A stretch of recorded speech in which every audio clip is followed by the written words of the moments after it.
বাণিজ্যের পলিসির ক্ষেত্রে এই যে একটা একচেটিয়া তৈরি হওয়া কিংবা সিন্ডিকেট তৈরি হওয়া কিংবা কোনো না কোনো গোষ্ঠী স্বার্থকে সহায়তা করা কিংবা সহায়ক হয় এইরকম নীতি তৈরি করা, এটা আমরা ঘোরতর বিরোধী।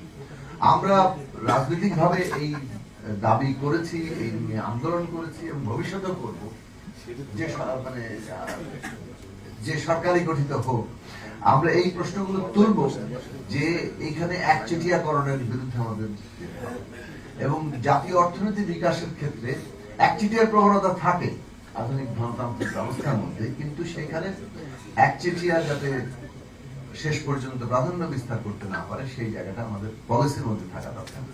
এখন এইখানে তো পরিষ্কারভাবে বোঝা যাচ্ছে যে কোম্পানির যারা ক্ষমতার সাথে যুক্ত তারা আসলে একচেটিয়া একটা ব্যবসার ক্ষেত্র পাচ্ছে। এটা ছিল শেখ হাসিনার শাসনের বৈশিষ্ট্য, যে এক ধরনের ক্রনিক ক্যাপিটালিজম,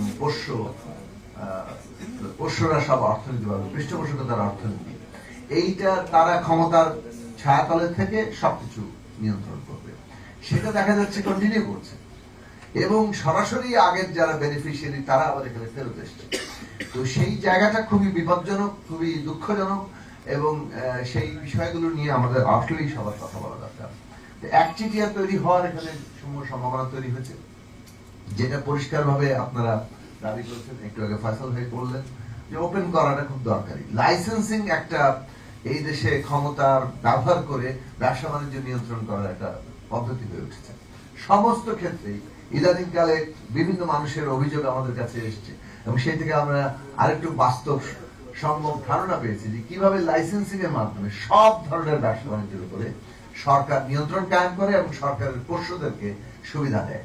এই ব্যবস্থা বাতিল না করলে আমরা জনগণের যে সৃজনশীলতা সেটাকে আসলে বিকশিত করতে পারবো না এবং মূলত ব্যবসা বাণিজ্য আসলে সরকারের বেশিরভাগ ক্ষেত্রে অসহযোগিতা কিংবা তাদের লাল ফিতার দৌরাত্ম, তাদের নানা ধরনের মানে রেগুলেশনের নামে এক ধরনের কন্ট্রোলিং, এইগুলোর মধ্যে থেকেও কিন্তু জনগণের সৃজনশীল উদ্যোগের মধ্যে দিয়ে সফল হয়েছে। বাংলাদেশ যে এতটুকু অ্যাডভান্স করছে তার প্রধান অবদান আমাদের দেশের মানুষ।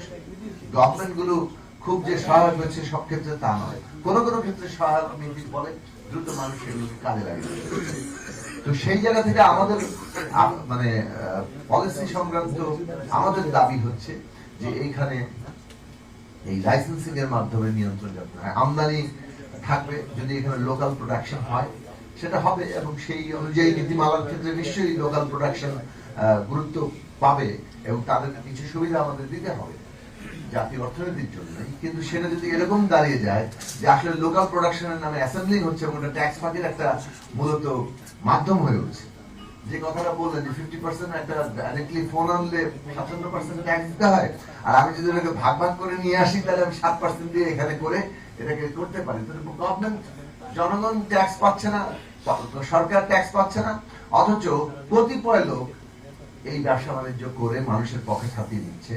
সেইটা আমাদের দাম তো একই রকম যাচ্ছে, সে 7% দিচ্ছে বলে দামটা যে কমিয়ে দিচ্ছে তা নয়, আচ্ছা ডাবল দিচ্ছে, আপনি যে হিসাবটা দিচ্ছেন। ফলে এইটা আমার মনে হয় যে নিশ্চয়ই খসরু ভাই এই বিষয়ে তার নোট রাখছেন যে সরকারও লাভবান হতে হবে, যারা ক্ষুদ্র মাঝারি ব্যবসায়ী তারা লাভবান হতে হবে। আর গভর্নমেন্ট যদি ক্ষুদ্র এবং মাঝারি উদ্যোক্তাদের পক্ষে নীতি না করে, একচেটিয়ার পক্ষে নীতি করে, সেটা কোনো গভর্নমেন্ট, সেই গভর্নমেন্ট গণবিরোধী, এটা পরিষ্কার হবে আমাদের সিদ্ধান্ত নিতে হবে। ফলে সেই জায়গাটা খুব জরুরি। আর ফরেন ডিরেক্ট ইনভেস্টমেন্টের একটা বড় নিয়ে এ নিয়ে অনেক রিসার্চ হয়েছে পৃথিবীব্যাপী, এমনকি ওয়ার্ল্ড ব্যাংকের রিসার্চ এটা এসেছিল যে ফরেন ডিরেক্ট ইনভেস্টমেন্ট সেই সব দেশে ইতিবাচক ফলাফল দেয় যারা ওইখানে টেকনোলজি ট্রান্সফারের ব্যবস্থা রাখে এবং সেইটা বিনিয়োগকে মানে অর্থাৎ ওই লাভ অংশ নিয়ে সেই দেশেই বিনিয়োগের রাস্তা পরিষ্কার করে এবং অভ্যন্তরীণ প্রতিযোগিতার জায়গাটাকে উৎসাহিত করে। এখন যদি এটা উল্টো নীতি হয় যে আমরা টেকনোলজি ট্রান্সফারের কোনো ব্যবস্থা নাই, আমাদের এখানে মানে কিউমুলেটিভ বিনিয়োগ মানে ফার্দার বিনিয়োগের কোনো ব্যবস্থা নাই, টাকা এখান থেকে লাভ করে বের করে নিয়ে চলে যাবে, যেভাবে মোবাইল কোম্পানিগুলো মানে এখান থেকে টাকা নিয়ে চলে যাচ্ছে। আর যদি আমরা অভ্যন্তরীণ প্রতিযোগিতা বন্ধ করে দিয়ে একচেটিয়া কায়েম করে, তাহলে সেই দেশে ফরেন ইনভেস্টমেন্ট একটা মানে পুরো দেশটাকে খেয়ে ফেলার ব্যবস্থা করে। এই উদাহরণ কিন্তু পৃথিবীময় আছে। সুতরাং আমাদের পলিসি হবে আমরা ফরেন ইনভেস্টমেন্ট চাইবো, বিদেশি কোম্পানিরা আসবে, কিন্তু সেটা বাংলাদেশের শেষ পর্যন্ত প্রোডাক্টিভ ক্যাপাসিটিটাকে বাড়াচ্ছে কিনা, এইখানে দেশি উদ্যোগগুলোকে আরো শক্তি মানে প্রতিযোগিতার মধ্যে আনতে সক্ষম করে তুলছে কিনা, টেকনোলজি ট্রান্সফার করছে কিনা, এই পলিসিটা নেওয়া দরকার।